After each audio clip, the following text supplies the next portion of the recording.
நம்ம தோட்டத்துல அறுவடை பண்ண கையோட சமைச்சு சாப்பிட்றதே ஒரு டேஸ்ட் தாங்க. வாங்க எப்படி பண்ணோன்னு பார்க்கலாம். எல்லாத்துக்கும் காலை வணக்கங்க.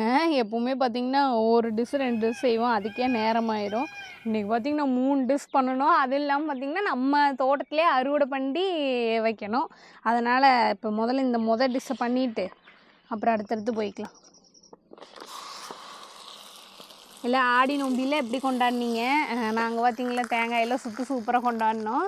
நேற்று பார்த்திங்கன்னா செம்ம மழைங்க, காற்றால் அதுதான் பார்த்திங்கன்னா நல்லா ஃப்ரெஷ்ஷாக இருக்குது. ஆடி 1க்கே வந்து அந்த மழை வந்திருக்கணுங்க, அதுக்கு பதிலாக 2 நாள் கழித்து வந்துருச்சாட்டிருக்குது.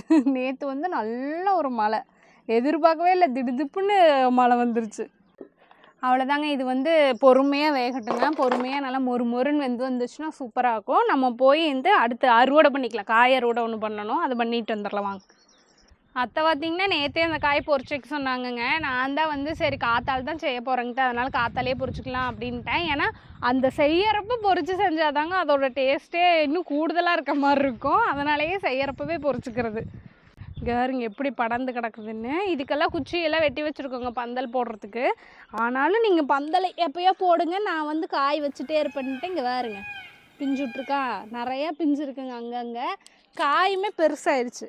யாருங்க காய் நல்லா பிஞ்சு காய், அது என்னமோ கடிச்சிருக்குது இந்த பக்கம். யாருங்க என்னமோ கடிச்சிட்டு போயிருக்குது. உடக்காங்கிறக்கா கடிச்சிருக்குமோ, பிஞ்சு நல்லா. பச்சை மிளகாயும் கொஞ்சம் பறிச்சுக்கணும், அங்கவே பறிச்சுக்கலாம்.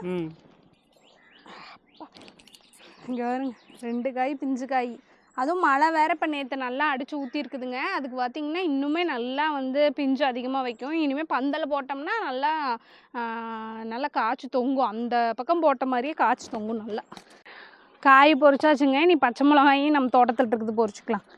இந்த ஒரு செடியில் வந்து ஊறுப்பட்ட காய் இருந்துச்சு. நாங்கள் வந்து அடிக்கடி இதிலே இந்த ஒரு செடியிலே தாங்க இந்த ஒரு வாரமாக பொறிக்கிறோம். அத்தனை காய் இங்கே வேறுங்க. இதுக்கு வந்து பார்த்திங்கன்னா பச்சை மிளகாய் போட்டால் தான் நல்லாயிருக்கும். உண்டுனா வர மிளகாயும் ஒரு 2 போடுவோம், அப்புறம் பச்சை மிளகாயும் உண்டுனா போடணும், அதுதான் நல்லாயிருக்கும். அதனால் பொறிச்சிக்கலாம் எல்லாத்தையும்.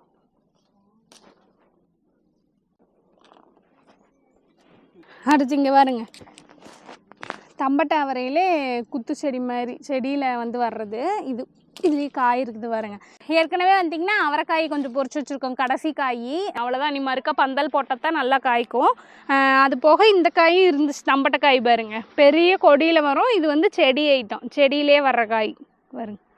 எதில் வந்தாலும் இது முரட்டுத்தனமாக தான் வருது, நல்லா பெரிய பெரிய காயாக. அந்த அவரைக்காயும் இருக்குது, அதோட இதை கலந்துக்கலாம். அடுத்து இங்கே பாருங்க, தினம் பாப்பாவுக்கு வந்து ஒரு 2 ரோஸ் கிடச்சிருது பள்ளிக்கூடத்துக்கு. அது வெள்ளை. இது இங்கே பாருங்க, எங்கள் அம்மனி வந்து எந்திரிச்சு குளிச்சு ரெடி ஆகிட்டா. அத்தை தலை சீவி விட்டுட்டுருக்குறாங்க. நாங்க அம்மா வீட்டுல இருந்தேன்ல, அப்ப நான் திங்கக்கிழமை தலை குளிச்சுக்கலாம்னு நினைச்சேன். ஆனா நானு நேத்தே குளிச்சிட்டேன். ஏன் அம்மாச்சி வீட்லையா? இல்லைங்கத்தா, நான் மலையில வந்து குளிச்சிட்டேன்ல. மலையில குளிச்சுட்டாங்க. நேற்று அங்கே எங்கள் அம்மா வீட்டில இருந்து வரும்போதே மழை மானங்க அறுக்கிட்டு தான் இருந்துச்சு. இருந்தாலும் அதுக்குள்ளே இங்கே வந்து ஓடியாந்துடலான்னு பார்த்தா பாதி வழியிலே பயங்கர மழை, எல்லாம் நனைஞ்சிருச்சு. தலை பூரா மரத்துக்கடியில் நின்னா அதுலயும் மழை பூரா ஒழுகிருச்சு. அதை தான் சொல்றேன், நேத்து மலையிலே தலை குளிச்சுட்டாலாமா. இந்தா உனக்கு பூ வச்சுக்கலாம். அது ரொட்டி தீஞ்சிருக்கு, போது எடுத்து பாரு. உங்களையாட்ட கறிக்கிட்டு உலகமே தெரியுடா தோசை சுட்டதுல. பரவாயில்ல தப்பிச்சுக்குச்சு. ரொட்டி சீக்கிரம் தீயாது, தோசைன்னா தீஞ்சிரு. தீய சிம்மல தாங்க தெரிஞ்சது, வச்சிருந்தேன், அதனாலயே தீயாது. மருமு உஷாராயிட்டாடோ. ஆமா. அங்க எந்திரிச்சிட்டு எப்படி வா, இப்படி வா. எந்திரிச்சிட்டிங்களா? தலைய பாருங்கடா. குட் மார்னிங் சொல்லிரு. Good morning. தொண்டை வேற காலையில கட்டிக்கிச்சு. சாமி நேற்று மலையில எல்லாம் நனைஞ்சாச்சு, குடும்பத்தோட ஒரு நனைஞ்சாச்சு. நீங்கள்லாம் வந்து ராகி ரொட்டி எப்படி போடுவீங்கன்னு சொல்லுங்கள். எப்போவுமே வந்து பார்த்திங்கன்னா கல்லுலே அப்படியே போட்டு தட்டி விடுவேங்க. இன்றைக்கி மாவு வந்து பார்த்திங்கன்னா ரொம்ப இலக்கமாக தண்ணி கொஞ்சம் அதிகமாக ஊற்றிட்டுனாட்ருக்கு, கொலன்னு இருந்தது. அதனால் நம்ம வாழையிலையே பொறிச்சிட்டு வந்து கொஞ்சம் எண்ணெய் தடவி போட்டோம்னா அது பாட்டுக்கு அப்படியே உளுந்துரும் கல்லில். அதனால தான் இன்றைக்கி வாழை இலையில் போட்டுட்ருக்குறேன்.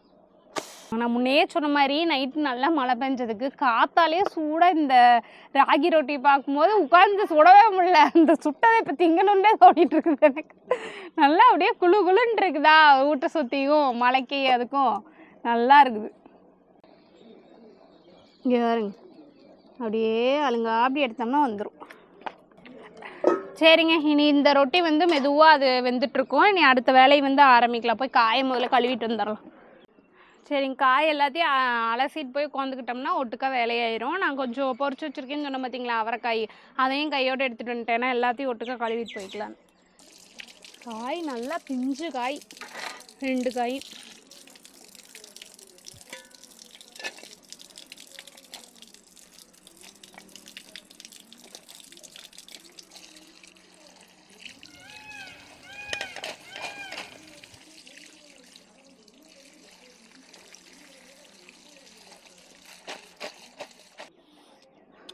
அவ்வளோதாங்க, கழுவிட்டு வந்தாச்சு. இனி மடமெல்லாம் அரிஞ்சிட்டோம்னா அப்புறம் பண்ணிக்கலாம் ஒவ்வொன்றா.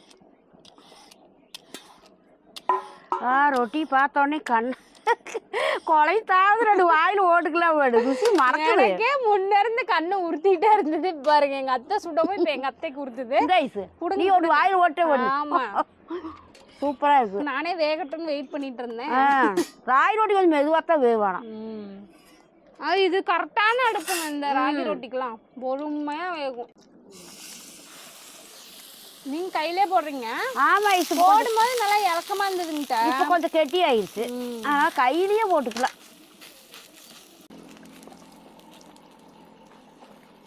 காலையில் வெறும் வறுத்து இருந்தாலும் பரவாயில்ல, 2 ரொட்டிக்குன்னா போதும் பாப்பா.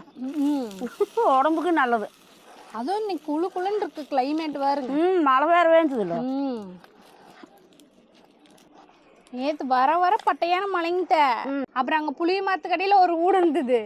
அப்புறம் எல்லாரும் குடுக்குடுன்னு ஓடி போய் வீட்டுக்குள்ள பூந்துட்டோம். அப்புறம் மழைக்கு வெய்ய எத்தனை அடிச்சாலும் எங்கேயும் போக மாட்டான். மழை மட்டும் பரப்பறன்னு வந்தா ஊடு அம்மா மட்டும்னால எங்கேயாவது ஒண்ணு ஒண்டியாவது நின்னுக்கலாம். பிள்ளைங்களும் இருக்குதுங்களா, குழந்தைகளை வச்சுட்டு அலைஞ்சு சளிக்கடி பிடிச்சிட்டு அப்புறம் பள்ளிக்கூடம் போறது போய் அப்புறம் அந்த வீட்டுலதான் போய் அதுல வேற உங்க பையன் நல்லா மண்டையிலே டங்குன்னு இடிச்சுக்கிட்டு கீழே அப்படி போட்டிருந்தாங்க. அதுதான் எங்க பையன் எங்க போனாலும் அப்படித்தான் பண்ணிக்குவேன். கூலையா இருந்து குமிஞ்சு போக தெரியாது. நம்மளையாட்ட கூலையா இருக்கணும். ரொம்ப வளர்ந்துட்டாடாக்க எங்க போனாலும் இடிச்சுக்கிறேன். வளர்ந்தா பாத்தீங்களா எத்தனை பிரச்சனைன்னு. இல்ல கூலை ஓடி நம்மள திட்டுவார்ல, நாம இப்ப இப்படி திட்டிக்கல சால்ட்டா போயிட்டா அவரு இடிச்சுக்கிட்டே வர்றாரு. இடிச்சுக்கிட்டு இப்படி ஐயோ அப்படின்னு தேய்ச்சிட்டே வருவேன். அது பெரிய பூட்டுல இருக்கு இடிச்சு வரும் மண்டையில. மீன் ஐஸ் எனக்கு உயிரா இல்ல. ஐயோ என் பயம் மண்டை காணமே அந்த அளவுக்கு நீ எல்லாம் பாக்குறாங்க. அப்புறம் என்ன பண்ணுவோம் எல்லாரும் பாப்பாங்கல்ல. அப்புறம் யாரு தேய்ச்சி விட்டது? சிரிச்சாலும் மண்டையை தேய்ச்சி விட்டது யாரு? நான் தான். அது தேய்ச்சாத்தான் ரத்தம் கட்டாது. அப்படி போட்டு அரைக்கி விட்டா அதுக்கு தேய்ச்சிருப்பேன். சந்தையில் வெங்காயம் எப்படி ஐஸ் வாங்கினேன்? அங்க கடையில அன்னைக்கு 2 நாளைக்கு முன்னாடி 35ன்னாங்க. சந்தையில அதுக்குள்ள கராக்கி அரிசாட்டுக்கு 50 ரூபா. அவ்வளவு சந்தையில அது இப்ப மழை வேற போட்டு வெங்காயத்துக்கு விலை அதிகமாகி போச்சு. வெங்காயம் தக்காளி எல்லாம் ஏறும்.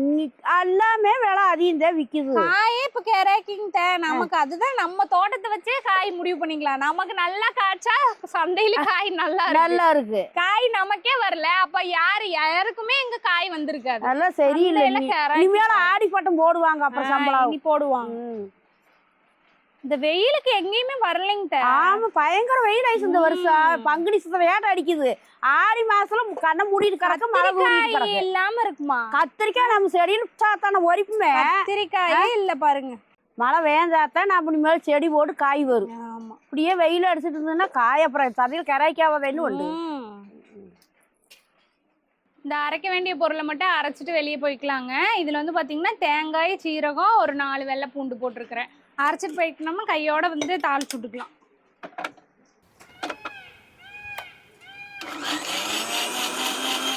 நல்லா நெகுன்னு அரைச்சிக்கணுங்க. கொரப்பாலாம் அரைக்கக்கூடாது. அவ்வளோதாங்க, கடைசி ரொட்டி ரெடி ஆயிடுச்சு. அதுக்குள்ளே அத்தை வந்து காய் அரிஞ்சிட்டு இருக்கிறாங்க அவரைக்காய். இங்கே ரொட்டி ரெடி ஆயிடுச்சு. இங்கே 2 அடுப்பு பற்ற வச்சு படப்படன்னு பண்ணிடலாம். நம்ம இந்த சுரக்காய் அரிஞ்சு வச்சோம் பார்த்தீங்களா, தாளிச்சிக்கலாம். இந்த சொரக்காயில் வந்து பார்த்திங்கன்னா நம்ம சாம்பார் வைப்போம், இல்லை வணக்குவோம், புளிக்குழம்பு தட்டைப்பயிறுக்குள்ளெல்லாம் போடுவோம். ஆனால் இப்போ நாங்கள் வண்ட போகிறது வந்து பார்த்திங்கன்னா எங்களுக்கு ரொம்ப பிடிச்சது பிஞ்சு சொரக்காய் இருந்ததுன்னா மற்றதெல்லாம் பண்ணினது போக எக்ஸ்ட்ரா இந்த மாதிரி 2-3 பிஞ்சு சொரக்காயெல்லாம் இருந்துச்சுன்னா நாங்கள் வந்து இதுதான் பண்ணுவோம் அடிக்கடி. ரொம்ப ஈஸி, மெயினாக பட்டுன்னு வண்டிடலாம். டேஸ்ட்டு அதை விட பயங்கரமாக இருக்கும்.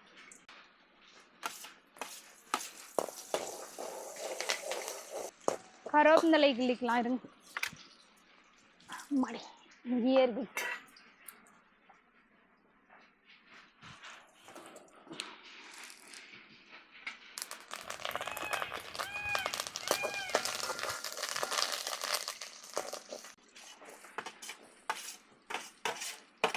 இதில் வந்து பார்த்திங்கன்னா வெங்காயம், சின்ன வெங்காயம் தான் போடணுங்க. ஆனால் சின்ன வெங்காயத்தை பார்த்திங்கன்னா ரொம்ப வேக விட வேண்டாம். அப்படியே அந்த மொறுன்னு ஸ்டேஜ் வரும்போதே காய போட்டுடலாம்.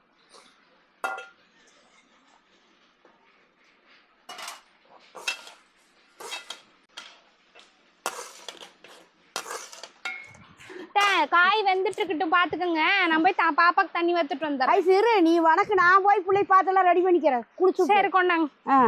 நான் அரிஞ்சு வணக்கி விட்டுட்டேன். கொஞ்சம் தான் இருக்குது, அதை அரிஞ்சு வணக்கி விட்டுருந்தா. அவ்வளோதாங்க, கடைசி காயையும் தாளிச்சு விட்டுறலாம். நல்லா பாருங்க, பெரிய கட்டையே எடுத்துட்டு வந்து வச்சாச்சு. ஏன்னா சின்னவளுக்கும் வந்து பள்ளிக்கூடத்துக்கு நேரம் ஆச்சுங்க. இனி கரெக்டாக இருக்கும் அவள் கிளம்புறதுக்கும் நாங்கள் வண்டி முடிக்கிறதுக்கும்.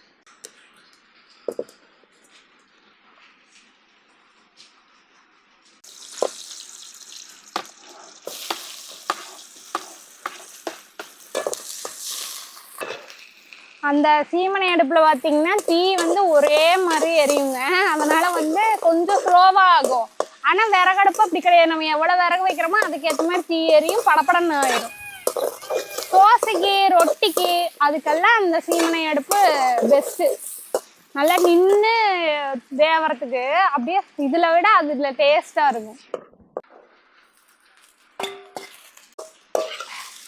சரிங்க, இனி இதுக்கு வந்து உப்பை போட்டு தண்ணி ஊற்றி வேக விட்டுறலாம். இப்போ அது என்ன நிலைமையில் இருக்கு போய் பார்க்கலாம் வாங்க. நல்லா வெந்துட்டு இருக்குது. அவ்வளோதான், இன்னும் ஒரு வேக்காடு வெந்துச்சுன்னா போதும். அவ்வளோதாங்க. இங்கே பாருங்க, காய் அதில் உள்ள தண்ணியும் விட்டு வெந்துருச்சு நல்லா. இப்போ வந்து முக்கியமானது இப்போ தான் பண்ணணும். பாருங்க, எந்த மிளகும் எதுவுமே அரைச்சி ஊற்ற தேவையில்லை. வீட்டில் இருக்கிற தயிர் இருந்தால் போதுங்க. இந்த மாதிரி கெட்டி தயிர் எடுத்துட்டு நான் முன்ன வந்து மிக்சியில் வந்து போட்டு அரைச்சேன் பார்த்தீங்களா. இந்த தேங்காய், சீரகம், வெள்ளைப்பூடெல்லாம் அரைச்சேன் பார்த்தீங்களா, அதை வந்து இந்த தயிரில் கலந்துக்க வேண்டியதான்.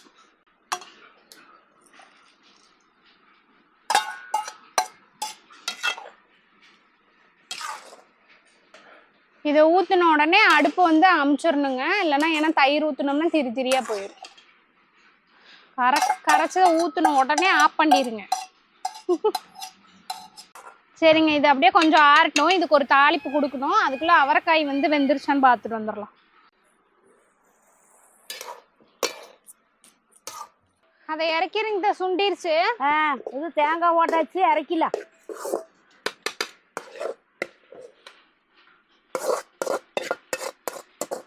அவ்வளோதாங்க, இன்னைக்கு எங்கள் வீட்டு காலை வேலை உணவெல்லாம் முடிஞ்சிருச்சுங்க. இனி போய் நாங்கள் சாப்பிட போகிறோம். இனி அடுத்த வீடியோவில் சந்திக்கலாங்க. பாய்.